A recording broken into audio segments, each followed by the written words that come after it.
Il est 8h et ravi de vous retrouver sur les antennes des médias leaders True TV et Watt FM. Merci à vous qui nous faites l'amitié d'être au rendez-vous de lundi au vendredi pour votre émission d'analyse de décryptage.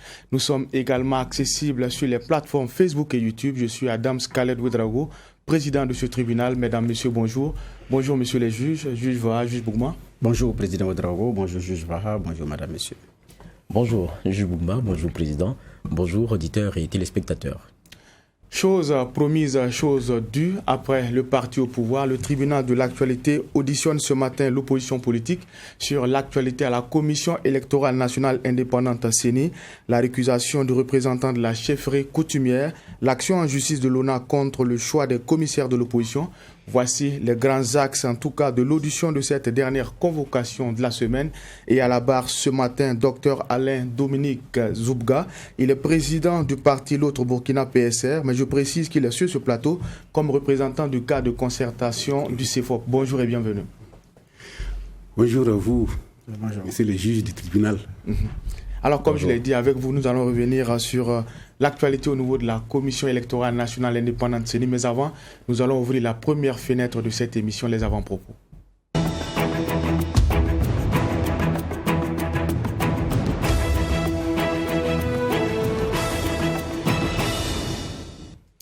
Nous allons passer la parole au juge Bougma. Merci, président. Mon avant-propos va concerner la police nationale qui a reçu du matériel hier d'un coût global de 1 milliard de francs CFA. Donc, un don qui a eu de la part du gouvernement. Donc, c'est le ministre de la Sécurité, donc le tout nouveau Maxime Koné, qui effectivement a procédé au nom du gouvernement à la remise de ce matériel-là. Donc, entre autres de blindés, composés entre autres de blindés, des gilets pare-balles, des casques et tout. Donc, c'est un matériel qui a été remis à la police nationale, quand on sait que cette même police nationale, dans plusieurs sorties, a revendiqué des armes lourdes, des armes lourdes, sans pour autant préciser le contenu de ce qu'elle entend par armes lourdes. En tout cas, ça a été dit à plusieurs reprises, revendiqué à corps et à cri. Et parfois, l'UNAPOL a même dit qu'il y a des armes qui étaient venues destinées à la police par le biais de certaines chancelleries, mais finalement, c'est entre soi à l'armée ou au niveau de la gendarmerie, elle n'a pas ses armes. Donc, ça fait partie des pommes de discorde dans les sujets qui reviennent dans le cadre de la lutte contre le terrorisme. La question de la police a toujours été soulevée par rapport au fait qu'elle n'a pas suffisamment d'armes et qu'elle a abandonné certaines positions de l'intérieur du pays parce qu'il n'y avait pas suffisamment d'armes pour faire face à la menace. Donc, hier, à la remise du matériel, quand d'ailleurs le ministre Koné abordait son magistère, je disais qu'il vient dans un ministère où les rivalités entre les coépouses sont très prononcées. Mais parfois c'est parfois ouvert, parfois latent. Mais quoi qu'il en soit, il y a cette rivalité sourde-là qui se fait entre ces deux corps-là. Et hier également dans son discours, il a dit à demi-mot, il a dit c'est pas le moment également d'évoquer les débats d'école, ce n'est pas le moment d'évoquer les questions d'orgueil ou de principes, hein, parce que pour lui, quand les balles sifflent et pour les gendarmes et pour les policiers. Quand les balles des terroristes sifflent, ça ne trie pas, les balles ne trient pas le destinataire, ne trient pas un coordonné. Donc les balles visent tout le monde. Donc pour lui, c'est le moment d'éteindre effectivement ces problèmes-là, ces débats souvent d'ego et puis avancer. Et il a même ajouté, on n'est même pas obligé de prendre la bière ou de manger les brochettes ensemble, mais dès lors qu'on est sur le terrain, on doit parler union, on doit parler cohésion, se défendre ensemble et rentrer. Si après être rentré, vous estimez que vous n'êtes pas obligé d'aller prendre un pot ensemble, c'est votre droit.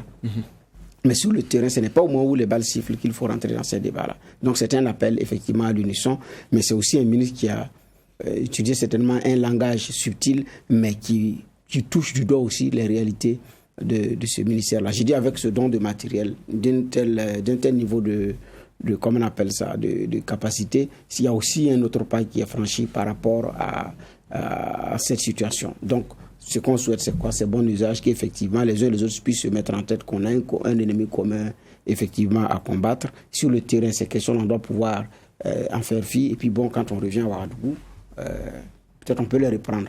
Mais c'est le moment, et pour les populations, et pour les forces de défense et de sécurité, tous bords ou toutes catégories confondues, de parler un langage, comme on appelle ça, qui soit en unisson. Merci, juge Bougma. Juge Va, qu'est-ce qui a retenu votre attention pour cette dernière convocation de la semaine? Merci Président. Moi, j'aurais 2 avant-propos, mais très rapides. Il y a, depuis hier, ce qui a été fortement commenté sur la toile, c'est le départ de Wali Bara de la direction générale du BBDA, Bureau burkinabé des droits d'auteur. Ce qui, moi, m'a marqué, c'est au moins sur la toile, la reconnaissance du travail que l'homme a abattu à la tête de ce bureau-là. Et ça, il faut le lui reconnaître.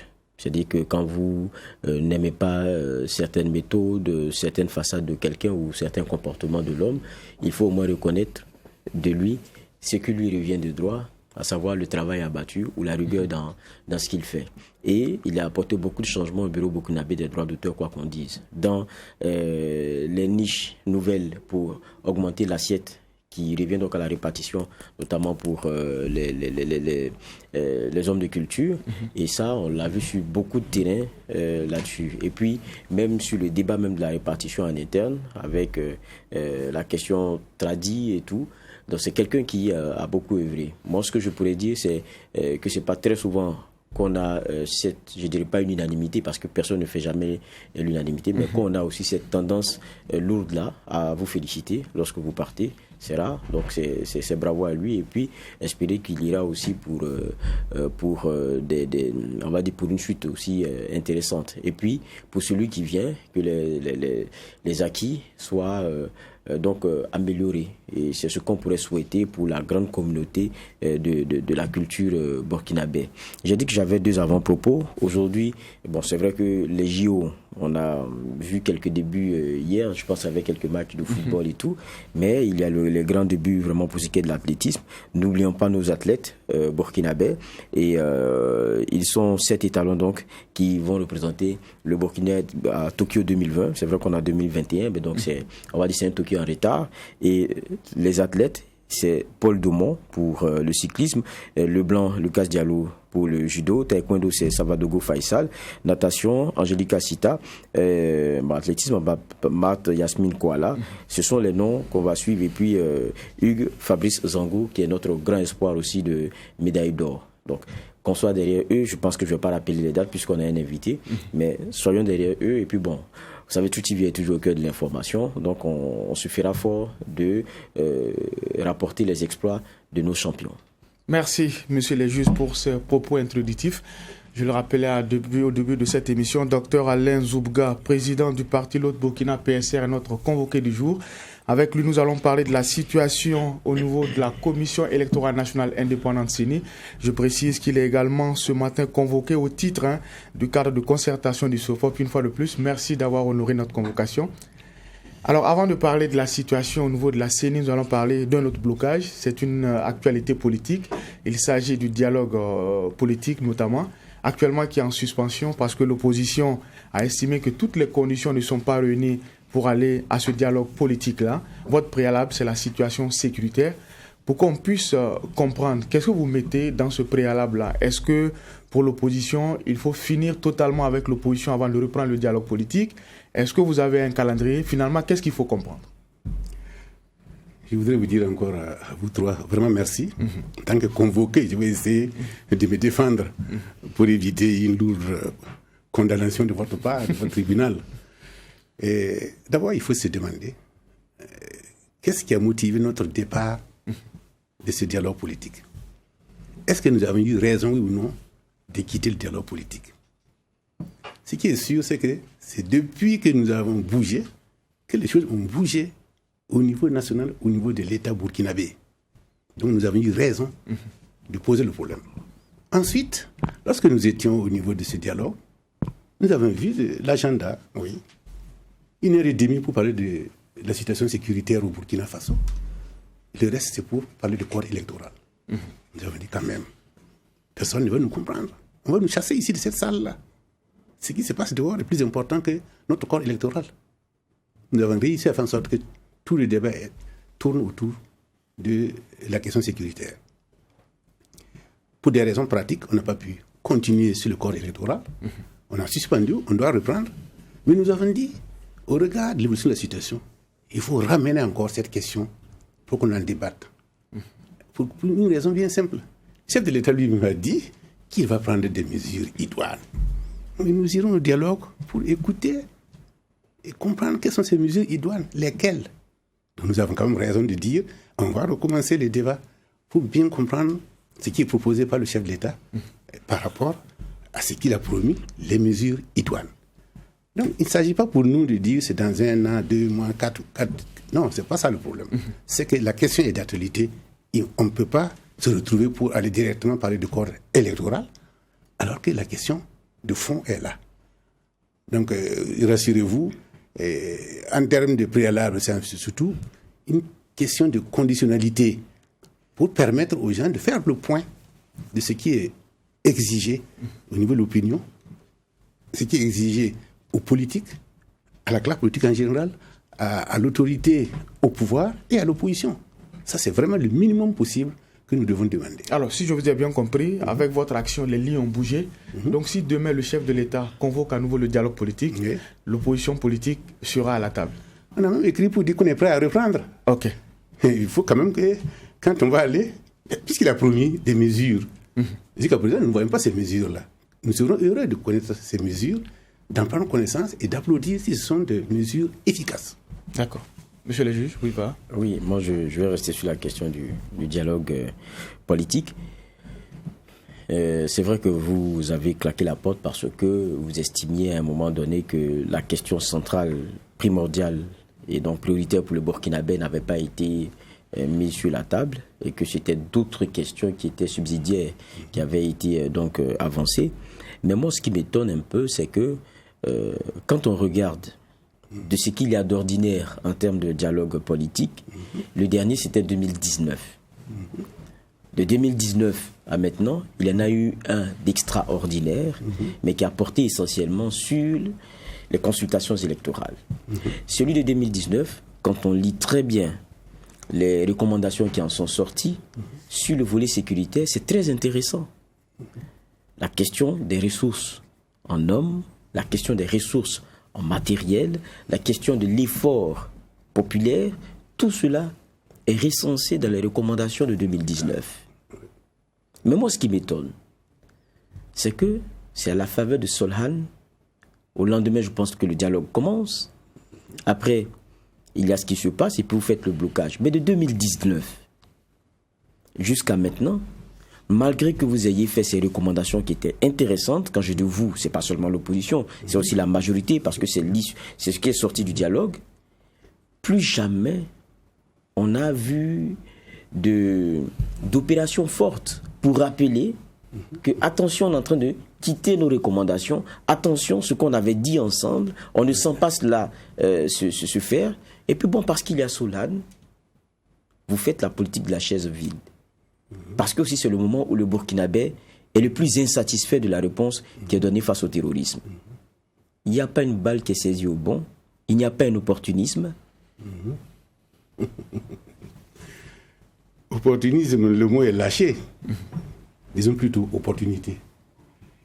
Ce sont des opportunités et l'homme politique saisit les opportunités pour poser ses revendications politiques. Mais je reviens à votre développement. Il se trouve effectivement qu'il y a eu des recommandations. Nous avons un comité de suivi. Et à chaque fois que le comité se retrouve, l'opposition a toujours dit les recommandations, il nous faut faire le point.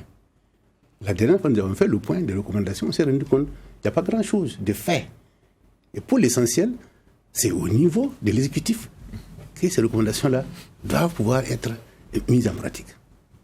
La sécurité, les questions de défense, comme vous l'avez dit, il y a eu un certain nombre de propositions qui ont été faites qui, jusqu'à aujourd'hui, sont restées comme ça.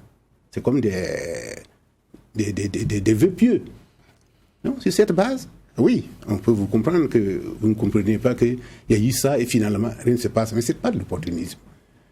Et de toute façon, lorsque vous êtes responsable d'une manière ou d'une autre, à un niveau ou à un autre, et que la situation se dégrade, vous ne pouvez pas vous asseoir pour dire « hier, je n'ai pas fait ça, aujourd'hui, je ne veux pas le faire ». Non, il faut agir. Et encore une fois de plus, nous avons eu raison de dire « halte ». Il faut voir de près cette question sécuritaire. Tout à l'heure, vous avez parlé du matériel à la police et autres. Là. De choses comme ça, nous l'applaudissons. C'est ça qui manque. Bien sûr, il y en a qui diront, est-ce que c'est normal qu'on donne un matériel pareil à la police? Nous sommes dans une situation exceptionnelle. Il faut des mesures exceptionnelles. Donc c'est effectivement une situation où on a besoin que ces forces-là aient la force, de véritable force de défense pour aller sur le terrain. Mais je vais dire, comment je parle d'opportunisme, vous parlez d'opportunité à saisir. Mais depuis 2019, vous faites des recommandations, vous regardez, c'est pas fait selon le cadre que vous avez voulu ensemble, selon les recommandations que vous avez eu à faire. Mais vous vous taisez, vous vous en accommodez, ça va, il n'y a pas de souci. Je ne sais pas si je dois me répéter. Un matin, non, vous faites la rupture de banc, juste parce que les Burkinabés aussi ne sont pas contents. Vous insistez, j'insiste aussi. Je ne sais pas si je dois me répéter. Nous avons toujours des comités de suivi qu'il faut que ça change. Donc vous voulez qu'on sorte dans la rue? On ne sort pas dans la rue comme ça. Même si vous êtes sûr que votre position est bonne, il faut voir les conditions. Bon, vous sortez quand les Burkinabés ont commencé à sortir alors? Non, pas seulement ça. C'est que nous savons que si nous sortons, les gens comprendront. Vous êtes les premiers à dire, oui, c'est les politiciens. Mais il faut voir, si vous allez dans la rue, est-ce que les gens vont comprendre? C'est en ce moment qu'on va sur le terrain et on dit, arrêtons parce que ce n'est pas une bonne chose. Donc, encore une fois de plus, ce n'est pas de l'opportunisme. Ce sont des opportunités que l'homme politique doit saisir. S'il ne sait pas le faire, ben, il va couler. D'accord. Juge Bougma? Oui, c'est normal parce qu'il fonctionne également par opportunisme. Donc, opportunité, opportunisme, moi je ne vois même pas où se trouve la différence. Parce que certainement, le mot opportunisme vous gêne, vous préférez opportunité, mais bon, on vous concerne ça. Non. Le mot opportunisme, ça s'appelle idéologiquement du situationnisme. Mais justement, c'est ce pas des opportunités. Mais en réalité, c'est ce que vous faites. Non, maintenant, bon, comme vous ne voulez pas. Non, si vous voulez faire un débat. On va faire un débat. Ce débat-là, opportunisme. J'ai juste fait un commentaire. N'allons pas sur un débat étymologique. Non, Juste Bougma, allez-y. Oui. Non, la réalité aussi, c'est que même si il ne veut pas la remettre, l'homme politique également fonctionne par opportunisme. En disant qu'il sait saisir des opportunités. C'est votre vision, on ne peut pas vous l'enlever. En disant qu'il sait saisir des opportunités. Ouais. Donc on va avancer. Effectivement, dans le mandat passé, le tout premier meeting de l'opposition est intervenu en 2017, après avoir pris 1 an pour observer. Après, il y a eu une seule marche meeting et puis c'est fini. La question sécuritaire était encore préoccupante. Les Burkinabés tombaient. Mais quand le débat sur les élections a été posé et que l'Assemblée nationale a eu l'outrecuidance de demander de découpler la présidentielle et les législatives et de tenir les présidentielles et puis faire les législatives après, on a vu toute l'indignation qui a été soulevée dans les rangs de cette même opposition. Certains en ont voulu et jusqu'à présent veulent à leurs députés qui ont eu le courage d'accepter, valider cette affaire-là à l'hémicycle sans d'abord leur en parler et avoir été d'accord pour une fois avec le MPP. Parce que chacun voyait en même temps également un régime qui va tomber à l'issue des élections. Des opposants d'ailleurs se sont levés contre le processus électoral et ont esté en justice devant le Conseil constitutionnel par rapport à ce que vous aviez arrêté ensemble, parce que par rapport à arriver à la loi pour que même des localités où s'il n'y a pas eu vote, qu'on puisse accepter les résultats, même s'il y a 2 personnes qui sont allées aux urnes, qu'on accepte. Mais vous êtes tous arrangés pour aller aux élections, majorité comme opposition. En ce moment, la situation sécuritaire était préoccupante. Vous n'avez pas eu le courage d'aller dans certaines localités pour battre campagne, parce que vous ne pouvez pas y aller. Parce que si vous partez, vous n'allez pas revenir. Mais chacun est allé dans ces conditions aux élections. Maintenant, après les élections, Solhan est venu, il y a un dialogue qui est venu. Bon, vous l'appelez opportunité, vous avez une opportunité à saisir, parce que d'ailleurs, les populations ont commencé à marcher aussi sans vous. Parce qu'avant, d'ailleurs, les populations ont marché à Dori, à Kaya, à Titao, sans votre marche. Avant vous. Donc, c'est-à-dire, vous saisissez une balle au bon, comme Geoffroy l'a dit, je répète les mêmes termes, vous saisissez une balle au bon. Pour vous, c'est une opportunité et puis on avance. Mais en même temps, vous n'avez pas fait le point au Burkinabé par rapport aux recommandations dont vous parlez.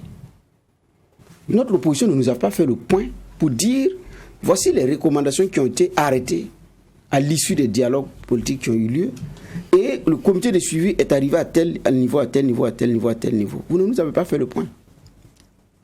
On peut y aller. Non, oui, allez-y, oui. Vraiment, je vous admire dans votre rhétorique, je ne dirais pas péremptoire, mais apparemment vous tentez de pousser l'opposition au niveau du mur. Non, ça ne fonctionne pas comme ça. Ça ne fonctionne pas comme ça. Et je le dis, lorsque même vous prenez une initiative à votre niveau ici, lorsque vous choisissez un thème pour le débat, C'est en fonction du contexte et des opportunités. Vous ne choisissez pas les termes comme ça à l'air. C'est la même chose, le fonctionnement au niveau de l'opposition. Vous parlez chaque fois de bilan. Oui, la dernière rencontre, effectivement, il y a eu un bilan. Et nous avons fait le point, nous avons dit que c'est insuffisant. Et de toute façon, ceux qui doivent agir savent pourquoi ils n'ont pas agi. Par ailleurs, dès lors où il y a un échange entre différentes parties, c'est une question précise, avec des recommandations précises, il va falloir faire en sorte que tout ce processus puisse aboutir avec encore cette volonté de consensus. Dès lors où il n'y a pas de consensus, ça pose problème. Et ce n'est pas parce que nous n'avons pas fait un bilan des recommandations que nous allons nous asseoir et regarder le pays tanguer. Il y a des morts, il y a des pleurs, il y a des larmes, il y a du sang qui coule et nous allons... Aux élections aussi. Attendez, je n'ai pas fini. Nous n'allons pas pour cette raison nous taire. La question des élections. Vous pensez vraiment qu'il était possible de ne pas aller aux élections? Si, je dis que c'était possible. Mais majoritairement, la classe politique, j'ai dit plus majoritairement, a décidé qu'il fallait aux élections. Vous dites qu'on a eu peur d'aller dans certaines zones. C'est quand même quelque chose d'humain, même si ce n'est pas normal. Ne demandez pas à quelqu'un d'aller dans la zone où il est sûr qu'il peut recevoir une balle. Ce n'est pas normal, mais c'est humain. Ensuite, vous-même, je ne suis pas sûr que vous allez dans ces zones pour faire des reportages. Vous faites attention, beaucoup attention. Parce que si vous y allez, vous pouvez être dans une situation difficile à comprendre. Et de manière générale, si les populations fuient ces zones-là, c'est parce qu'elles voient des dangers. Et s'il n'y a pas ces dangers-là, il n'y a pas de raison qu'on n'aille pas dans ces zones pour battre la campagne. Mais la question ne se pose pas à ce niveau. Qu'est-ce qu'il faut faire pour que le danger cesse? Et c'est dans ce débat-là maintenant que nous sommes plongés. S'il faut rappeler ce que chacun a fait il y a 1 an, 2 ans, 3 ans, c'est vrai, le passé est important. L'avenir aussi, le présent est important et l'avenir aussi est encore plus important. Mais je peux vous dire simplement que le contexte, s'il évolue, si les tendances d'évolution changent, les paradigmes changent, il faut s'adapter et mener le combat dans ce sens. C'est ce qui se passe aujourd'hui. Aujourd'hui, la question centrale au Burkina, c'est la sécurité. C'est la sécurité. On ne peut pas faire autre chose que ça. C'est pour ça que nous en avons fait un élément central et nous y tenons. Alors, allons rapidement pour qu'on puisse aborder le sujet principal. Okay, j'apprécie les compliments qui m'ont effectivement été adressés. Merci beaucoup. Et maintenant, par rapport à la suite, quand j'ai demandé de bilan, vous avez fait un marche meeting. Il y a des Burkinabés qui sont venus vous écouter sur la base de la bonne foi. Que effectivement vous tenez à leur dire que vous avez eu ensemble à prendre effectivement des engagements, mais l'autre camp n'a pas respecté. Les engagements que nous avons acceptés venir prendre, les voici. Voici ce qui a été fait, voici ce qui n'a pas été fait. C'est pourquoi je parle de bilan. Parce qu'il y en a qui sont venus de bonne foi à votre marche, parce qu'ils estiment que participer à cette marche pourra faire bouger les lignes. Parmi eux, des militants de la majorité du MPP, de l'UPC, des organisations de la société civile, j'ai dit bien, qui sont venus pas parce qu'ils sont du CDP ou ils sont du PSR, l'autre Burkina, mais qui viennent parce qu'ils croient qu'ils peuvent contribuer à faire bouger les lignes. Qui sont qui sont même, il y en a qui ne sont même pas des partis politiques. Nous en avons parlé avec beaucoup d'entre eux. Mais c'est pourquoi j'ai insisté que, effectivement, vous êtes allés. La marche meeting était aussi le rendez-vous de faire le point de cette opposition qui a été à une table et qui est revenue, qui dit bon, si c'est comme ça, je n'évolue pas. C'est tout. C'est ce que j'ai dit. Sinon, ce n'est pas. Vous avez la liberté de choisir comment est-ce que vous voulez communiquer et tout. Ça, c'est tout à fait. Comment on appelle ça? Naturellement, votre choix. Mais maintenant, nous posons aussi des questions que les Burkinabés aussi se posent pour comprendre pourquoi. Parce que jusqu'à présent aussi, il y a une partie des Burkinabés qui demande pourquoi vous avez quitté la table. Ce n'est pas tous les Burkinabés également qui cautionnent le fait que vous ayez quitté la table, qu'ils soient de l'opposition ou de la majorité. Et ça aussi, j'en connais. Pour finir en commentaire par rapport au reportage, je ne sais pas si vous avez suivi notre dernier reportage sur les VDP. C'est édifiant, on pourrait vous remettre une copie. Bien, je peux réagir? Oui, c'était juste un commentaire. Je crois que vous touchez là certains éléments assez positifs. La marche, ce n'est pas une marche meeting, je précise bien, une marche tout court. Ça, je précise parce que beaucoup de gens ont confondu, c'était une marche simple, il n'y a pas de meeting. Et nous avons eu un message où nous avons insisté sur le fait que la question sécuritaire, les réponses que nous avons proposées n'ont pas été efficaces. On n'a pas détaillé les éléments précis que vous avez vus dans le document là. Ensuite, vous dites qu'il y a des gens qui sont venus à la marche alors même qu'ils ne sont pas forcément des partisans de l'opposition. C'est ça, c'est à notre honneur. Ça veut dire que nous avons touché du doigt quelque chose qui concerne l'ensemble de notre peuple. C'est cette base-là. J'avoue que nous sommes très heureux. Oui, mais c'est ce que j'ai dit. J'ai dit qu'ils ne sont pas venus parce qu'ils croient fermement qu'ils peuvent faire bouger les lignes. C'est ce que j'ai dit. Maintenant, nous souhaitons même qu'à l'avenir, qu'il y ait encore cet engouement, mais il nous faut choisir les thèmes qui peuvent les intéresser. On ne peut pas mobiliser les gens en dehors de leurs propres intérêts. Ça ne marche pas. Juge Va. Oui, je ne voulais pas compter forcément là-dessus, mais je pense qu'avec notre invité, on tient aussi un bon bout sur une question qui préoccupe beaucoup de Burkinabés. Vous dites, la situation est une opportunité pour l'opposition. Vous savez, on n'est pas le premier pays à essuyer le fou du terrorisme ou quoi que ce soit. Il y a des démocraties qui ont une attitude où même l'opposition la plus virulente, dans certains moments, décide de faire corps. Après, ils vont régler les choses en interne sur le plan critique et tout. J'ai dit encore que concernant ce qui s'est passé, c'est Solhan. Juste après, on a vu comment vous avez rué dans les brancards parce qu'il y avait aussi des populations qui sont sorties et tout. L'opportunité là, c'est quoi? C'est que les Burkinabés là sont morts et que on a une offre stratégique face au terrorisme qui n'est pas bonne et que dont le calibrage pour beaucoup quand on regarde n'est pas forcément satisfaisant. C'est ça l'opportunité pour vous, parce que le profito-situationnisme politique, c'est ça l'opportunisme. Ok, je peux réagir. Oui. Vous êtes là pour ça. D'abord, vous vous contredisez. Vous dites que en temps normal, les oppositions les plus virulentes font corps avec le pouvoir pour aller face à l'hydre de toute cette guerre djihadiste. Justement, pendant un certain temps, vous avez senti que nous n'avons pas voulu gêner le pouvoir par des déclarations de ce genre. C'est ce que lui il semble dénoncer en disant qu'on est resté passif, on n'a rien fait. Parce qu'à l'époque, nous avions dit, cette question-là mérite qu'il faut réfléchir sérieusement. Il ne faut pas se permettre de dire des choses qui vont se retourner après contre l'ensemble de la classe politique.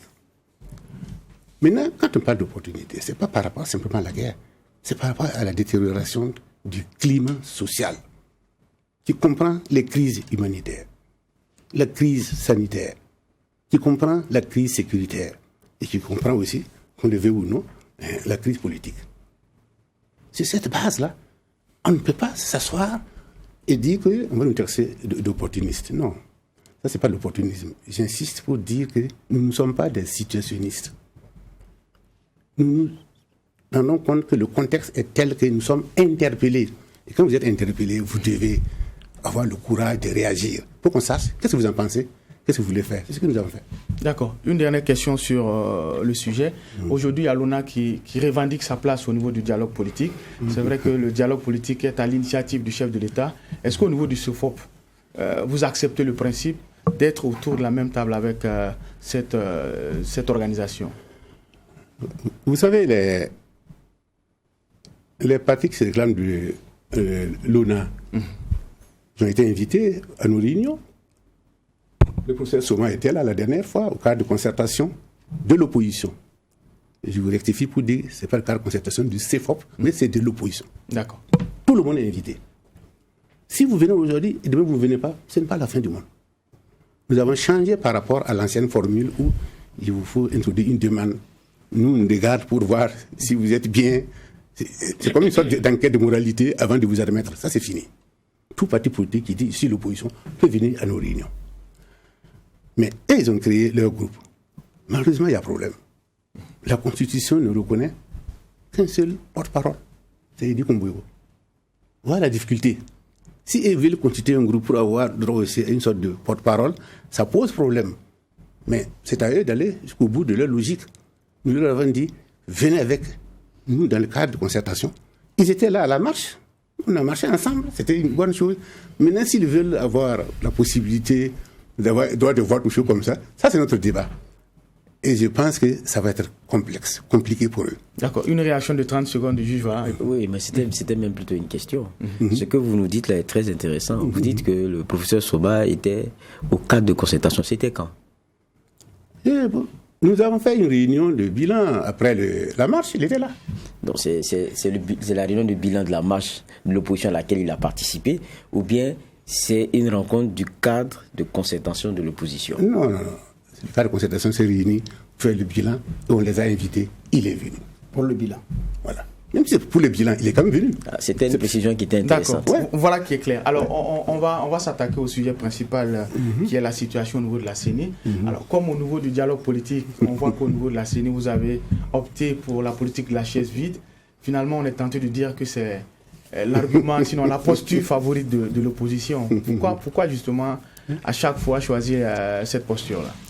Je vous aime bien parce que quand vous développez vos arguments, vous commencez par des pics d'abord, avant de donner. C'est le tribunal de l'actualité. C'est normal. C'est un tribunal. Vous essayez de nous piquer un peu. Non, attention, je ne crois pas qu'on fuit. Ce n'est pas une politique de table et de chaises vides. La question de la CENI, aujourd'hui, nous préoccupe. Ça, je peux vous le dire. Nous n'avons pas de litige particulier avec qui que ce soit. Mais la mise en place de la CENI, il y a un minimum. Le minimum tourne autour de ce qu'on appelle le consensus. Chaque composante est libre de choisir son représentant.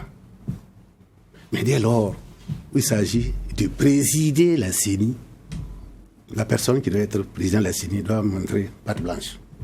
Je n'appartiens à aucun parti politique. Mais si une composante l'accepte en tant que son commissaire, nous ne pouvons rien. C'est quand même normal. Mais pour présider, il faut être au-dessus. Pourquoi nous n'avons pas dit à Newton Ahmed Bahari qu'il appartient à un parti politique? Parce que nous n'avons pas de preuves.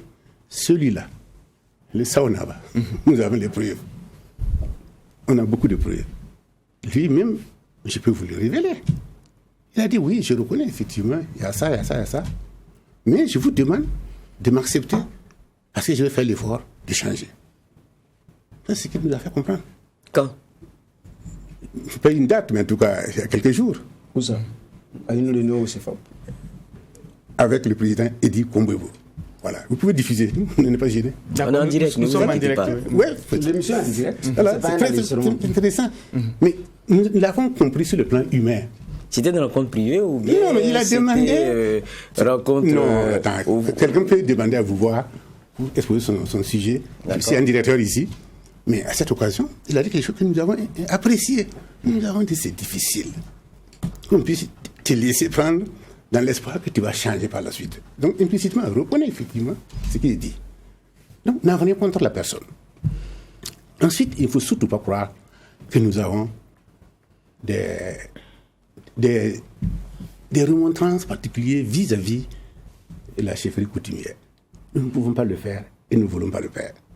Parce que la chefferie coutumière constitue un socle particulier, même si sur le plan politique, on n'a pas toujours la même position. Et en tant que représentant du CFOP à cette table, difficile pour moi d'engager le débat de fond. Vous savez ma position, je suis un militant de gauche, j'ai cette même position vis-à-vis de la chefferie coutumière. D'autres qui sont avec nous du CFOP ont aussi leur position, mais le CFOP n'a pas une position commune vis-à-vis de la chefferie coutumière. Et c'est normal, parce que nous sommes une sorte de coalition. On n'a pas la même ligne, mais il y a quand même un minimum, une sorte de plateforme. Donc, pour revenir à la CENI, nous avons dit simplement qu'il faut faire l'effort pour qu'on respecte le consensus. C'est-à-dire faire en sorte que celui qui va présider, définir la CENI, soit quand même un homme qui non seulement reconnaît sa neutralité, qui se dit véritablement, ce n'est pas ma place. C'est ce que nous avons demandé. Oui, vas-y. Oui, juste va. Oui, ce qui est bien, c'est que hier, on avait ici le représentant de la majorité, du MPP, sur la même question. Et je vous renvoie l'argumentaire aussi qui a été le sien pour que vous puissiez aussi réagir. C'est-à-dire, il a été aussi prudent que vous. Vous êtes pareil, les politiciens, lorsqu'il s'agit d'aborder des questions qui pourraient... Nous ne serons pas condamnés de la même manière, j'espère. Oui, mais qui pourraient vous déranger, parce qu'on sait ce que représente la chefferie coutumière. C'est l'influenceur comme le grand électeur sous d'autres cieux. Donc, on le cajole. Voilà. On ne s'amuse pas Non, ce qui me concerne, c'est pas tout à fait ça. Non, je comprends. Mais parce que ma position dans mon parti est claire. Ici, là, en tant que représentant du CFOP, je ne peux pas dire ça. C'est vilain. On vous comprend. Donc vous êtes obligé de cajoler aussi. Non, on ne cajole pas. Mais je vais dire, je vais finir. Je vais finir. Maintenant, ce qu'il disait hier, de son argumentaire, c'est que, bon, il reconnaît que, bon, à chaque NABA, son penchant politique. Maintenant, l'affirmation du penchant politique peut peut-être poser problème. Mais il rassurait que l'homme n'était dans aucune instance du parti. Et que de ce fait-là, bon, il y avait aussi que il faut reconnaître aux coutumiers l'attitude de pouvoir proposer quelqu'un qui, pour eux, en tout cas, en âme et conscience, incarne aussi une certaine équidistance relativement à des intérêts. Et que, logiquement, vous devriez peut-être respecter cela, et au cas échéant, au moins prendre langue avec eux pour ne pas qu'on ait le blocage qu'on a vu aujourd'hui. Donc, j'aurais deux questions.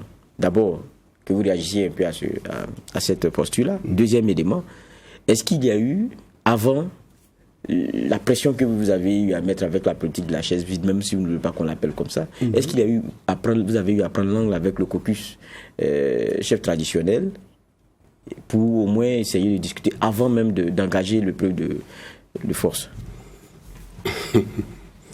D'abord, nous n'avons pas engagé une quelconque épreuve de force.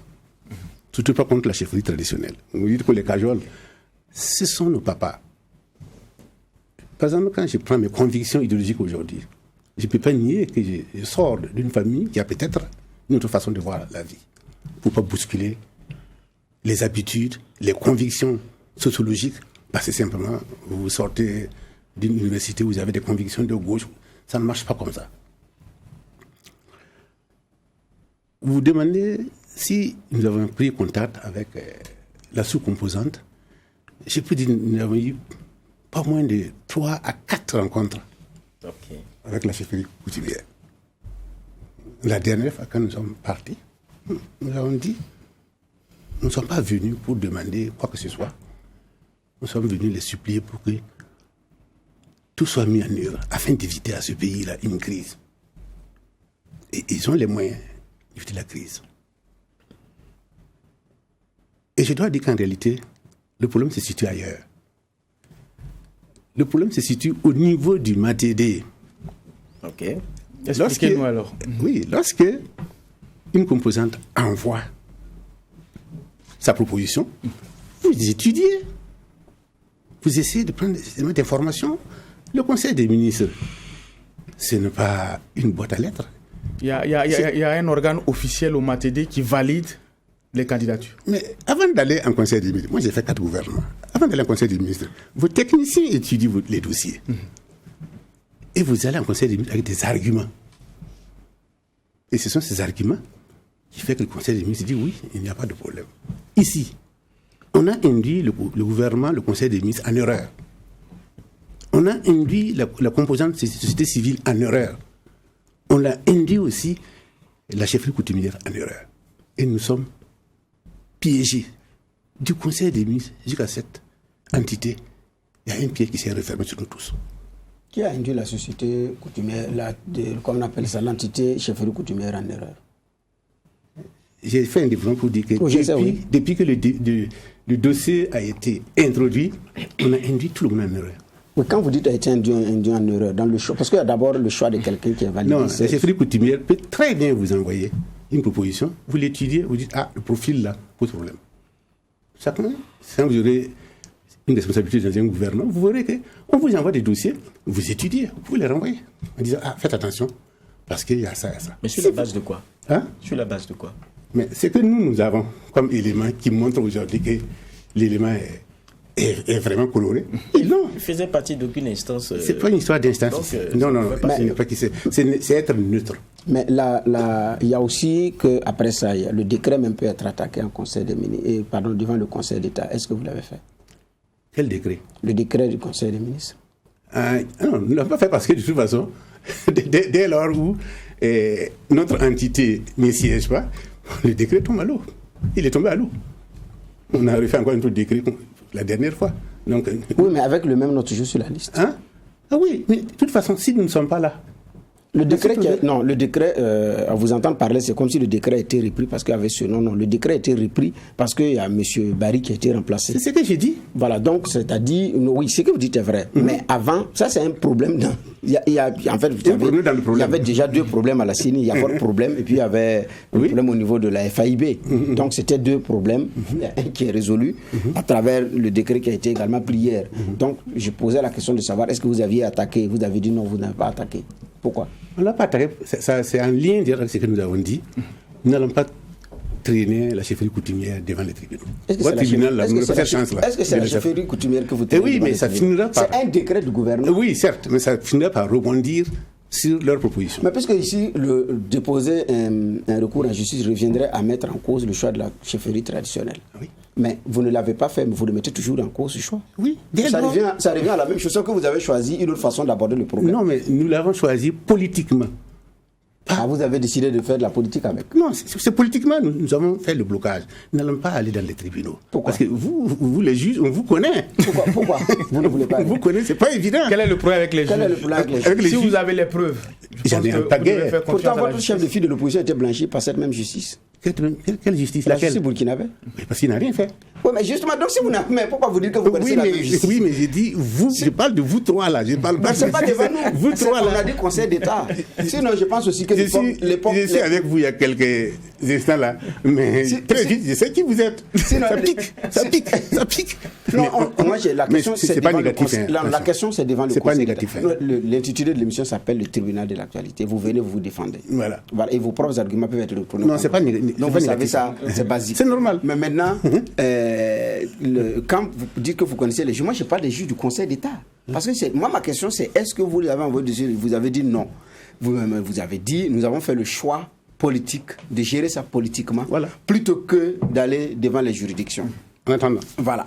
Non, ça peut arriver, on ne sait jamais. Voilà. Parce que pour vous, il n'était pas question de trimballer un chef devant la justice. Et nous avons dit que ce n'est pas le chef qu'on trimballe. On demande de valider ou d'invalider un décret qui a été pris en Conseil des ministres. Comme quand les maires sont relevés de façon injuste, ils partent devant le Conseil d'État, ils peuvent régler le problème. Maintenant, vous dites que vous ne partez pas parce que c'est envoyer le chef. J'ai dit, mais ça revient au même résultat que le Conseil d'État invalide le décret ou que vous récusez le NABAD d'une autre façon, ça revient au même combat. C'est le même chef que vous ne voulez pas.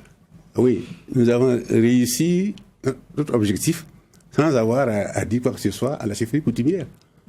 Nous avons dit, nous n'allons pas participer. C'est politique, c'est une position politique. Nous n'irons pas devant un tribunal pour qu'il y ait une sorte de palabre juridique qui va entraîner les différents acteurs. Alors, mais aussi aujourd'hui, M. Barry qui a été remplacé, quel est le commentaire que l'opposition fait là-dessus? Ça, c'est sa composante qui a décidé ainsi. Et Newton Ahmed Barry a fait son travail. Nous ne savons pas si ça a été excellent ou pas. Ce qui est sûr, il n'a pas fait un travail que nous apprécions de façon extraordinaire. Mais il n'a pas non plus travaillé dans un trou. Mais s'ils l'ont enlevé, ils sont libres. Ça, par exemple, le texte ne dit pas clairement que c'est un seul mandat. Mais c'est un consensus. On s'est entendu dessus. Pour dire président, c'est un seul mandat. Président, c'est un profil neutre, indépendant. Et voilà. C'est ça qu'il faut respecter. Si vous ne voulez pas respecter, ça pose problème. Nous voulons que vous, en dehors du fait qu'il ait été dans un meeting du MPP, est-ce que vous avez d'autres preuves à charge contre lui? Nous en avons besoin. Oui. Le son, c'est que si c'est une histoire entre lui et l'autre Burkina, il sait ce qui s'est passé entre nous à Boussé. Je ne dirai pas plus. Ah, il y a, ok, entre lui et l'autre Burkina, mais il y a un autre. Il y a un contentieux. C'est pas pour dire qu'il n'avait pas le droit de le faire, mais il l'a fait en défendant son MPP, c'est normal. Je ne sais pas comment il a fait quoi? Et ça, j'ai dit, je ne le dirai pas ici. J'ai dit, il sait. Donc, c'est des preuves pour montrer qu'il a... Qu'est-ce que prouve que ce que vous dites est vrai? Non, mais je n'ai pas besoin de vous prouver ça. Lui, il entend. C'est ça qui m'intéresse. D'accord. Juge va. Oui, c'est vrai qu'on est là aussi dans le cœur des choses.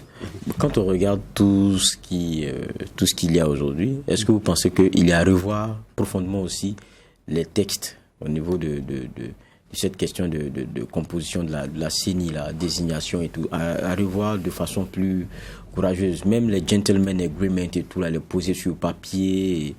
Qu'est-ce que vous pensez? Aucun texte n'est vraiment parfait de bout en bout. Donc certainement qu'il y a des possibilités de revoir le texte.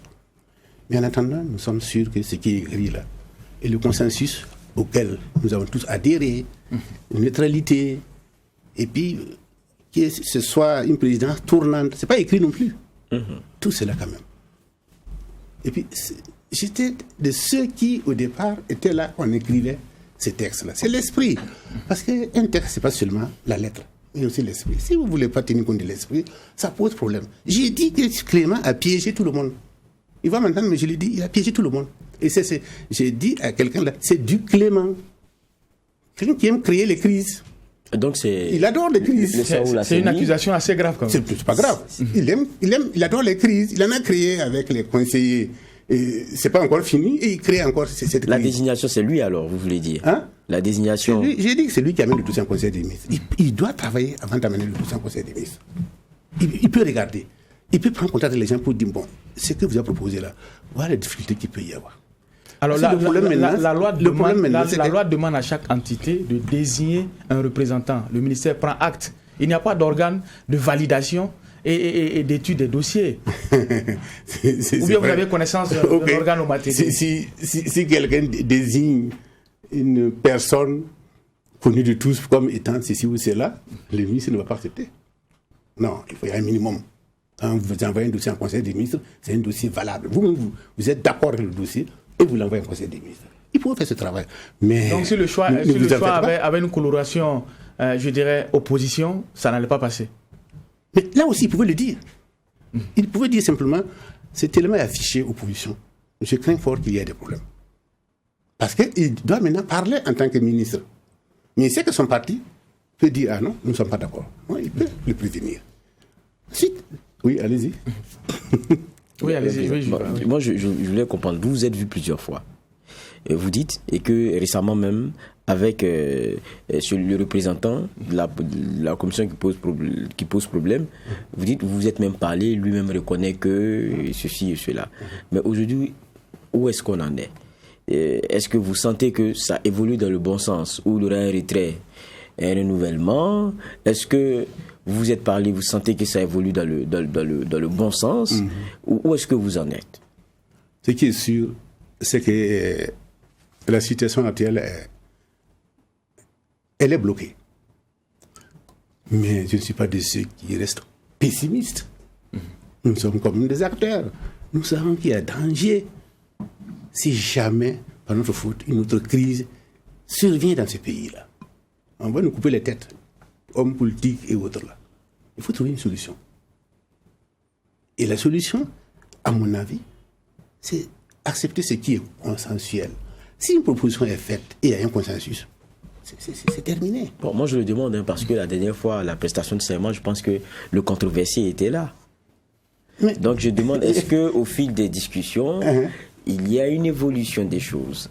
Non, nous ne savons pas s'il y a eu changement en tant que tel. De toute façon, il était là. Est-ce qu'il a prêté serment?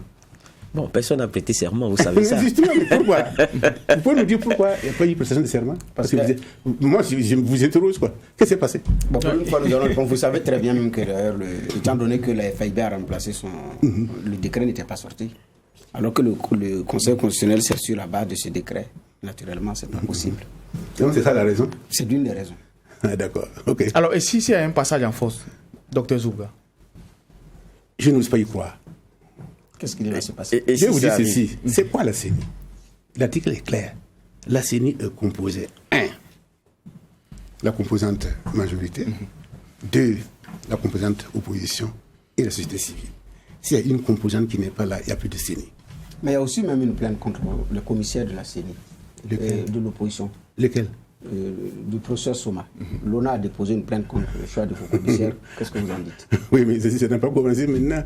Le professeur Soma, que j'aime beaucoup, en fait, il ne s'est pas pour exister, pour avoir droit à la parole. C'est tout, à mon avis. Il sait très bien qu'on peut travailler ensemble. S'il vient dans notre cadre, là, on travaille ensemble. Il se bat pour exister. Oui, et c'est normal. Selon vos termes, mais il a déposé une plainte contre le commissaire désigné par l'opposition. Bon, qu'est-ce que vous en dites? Mais de toute façon, quand on va nous convoquer, on dirait ce qu'on en pense. Mais ce qui est sûr, nous allons défendre nos commissaires. Non, mais c'est quand même un peu méchant quand même. Vous réduisez son combat à celui d'exister, à avoir le droit de... Même moi, je ne mets pas aujourd'hui, c'est pour exister. Je ne mets pas aujourd'hui, c'est pour faire quoi? C'est pour exister, c'est pourquoi? Il n'y a pas autre chose. Lui, c'est pas pour faire quoi? Pour exister, ça veut dire... il n'existe pas. Hein. Non, il n'a pas... c'est pour exister, ça veut dire quoi? Ça veut dire qu'il faut faire en sorte que les gens sachent qu'il est là. Non seulement qu'il est là, il occupe telle ou telle place, il a telle ou telle importance, il a telle ou telle idée à défendre. C'est ça l'existence d'un homme. Comme quelqu'un l'a dit, un homme, quand il se déplace, il laisse des traces. Il laisse des traces. Ce sont ces traces-là qui lui doit laisser. Alors, vous avez fait une accusation tout à l'heure. Vous estimez que le ministre Clément Sawadou aime les crises. Il y a certains qui estiment que peut-être que le parti au pouvoir a aidé la chefferie coutumière à dessiner le portrait robot de leurs représentants. Est-ce que c'est votre conviction également? Bon, les gens estiment, moi je n'en sais rien. Ce qui est sûr, j'affirme et je réaffirme que Clément Sawadou aime les crises. Il adore les crises. Il aime les créer. Parce que Clément Sawadou, devant toute situation, il défendra un bon militant, c'est la part de son parti d'abord. Maintenant, l'erreur, c'est que maintenant tu dois réagir en tant que ministre. C'est la question de l'État qui prime sur la question du parti. Parce que nous ne sommes pas dans un parti État. Mais lorsque vous êtes ministre et vous voulez agir chaque fois en regardant l'intérêt par rapport à votre parti, vous pouvez regarder, mais faites en sorte qu'il y ait un minimum. Donc c'est ça que j'ai dit. Ce n'est pas intéressant pour un responsable national, surtout dans un ministère de souveraineté. Ce n'est pas n'importe quel ministère. Moi, je trouve aussi que c'est facile aussi de personnifier le débat et puis ne pas parler de la responsabilité aussi de ceux qui ont désigné le monsieur. J'ai l'impression que ça, là-bas, vous ne voulez pas y voir parce que vous êtes prudent. Non, je parle administration. Vous êtes prudent. Non, je parle administration. L'administration, le conseil des ministres, délibère sur la base d'un dossier introduit par le ministre. Pas par le chef coutumier. Le chef coutumier, on doit envoyer des noms. C'est le conseil des ministres, c'est le dossier du ministre que le conseil examine. Alors, j'ai eu la malchance ou la chance de faire 4 gouvernements, donc j'ai quand même un minimum. Docteur Alain, oui. Alors, une dernière question. La remarque de Geoffroy est juste. Tout le monde cajole, tout le monde chérit la chefferie coutumière. On ne fait pas le critiquer. Alors que quand il y a une crise, c'est les mêmes d'ailleurs qu'on appelle pour venir gérer. Aujourd'hui, ils ont fait un choix chrysogène. Personne n'a le courage de leur dire. On reproche à un ministre d'avoir laissé passer un dossier sans dire à celui qui l'avait monté au départ n'avoir pas été prudent dans la sélection. Déjà, il y a un point de gagnant. Vous dites qu'ils ont fait un choix qui nous gêne. Bravo, effectivement, ça nous gêne. Oui, mais non, je viens maintenant. Vous n'en parlez pratiquement pas. Je viens maintenant à votre critique vis-à-vis de notre position. J'ai dit, nous avons rencontré la chefferie coutumière 4 fois. Nous avons dit clairement comment nous voyons les choses. Et nous ne l'avons pas fait dans un petit salon. Il y avait du monde au palais. Nous avons le devoir de respecter la chefferie coutumière. Si nous allons voir le président Roch-Marc Christian Kaboré, on a le devoir de le respecter. Donc là-bas, la chefferie coutumière vous a dit, c'est vrai, nous nous sommes trompés, mais le ministre n'a pas attiré notre attention. Non, il ne peut pas nous dire ça. Non, je pose la question. Comme vous en voulez non, et d'abord, il faut qu'il beaucoup plus à celui qui va être. Non, il faut d'abord qu'ils soient convaincus que leur candidat n'est pas un bon candidat. D'accord. D'accord, c'est bon. On est là dans le cœur de la chose. Continuons là-bas. On est prompt à vous hégémonier le ministre parce que non, il a laissé passer. Mais ceux qui ont désigné là, on dit non, ça va, on en parle. Non, personne n'a dit ça va. Non, c'est en termes de responsabilité administrative. Les chefs coutumiers n'ont rien à voir dans ça. Docteur Alain, ceux qui ont désigné n'ont rien à voir dedans. Non, c'est le ministre qui a envoyé ça en conseil des ministres. D'accord, merci. Voilà qui est clair. On a compris votre question, votre position là-dessus. Docteur Alain Zoubga, merci d'être passé. Je rappelle que vous êtes le président de l'autre Burkina PSR. Et sur cette convocation-là, vous êtes venu au titre de l'opposition politique. Avec vous, nous avons eu la lecture du cas de concertation sur la situation de concertation de l'opposition voilà, au niveau de la CENI. Merci, messieurs les juges, pour les clés de lecture. En tout cas, avec ce que nous venons de faire, c'est nous bouclons une semaine de convocation. On se donne rendez-vous lundi pour la même mission, poser un regard critique sur l'actualité, mais en attendant, restez fidèles au programme des médias leaders, True TV et Watt FM.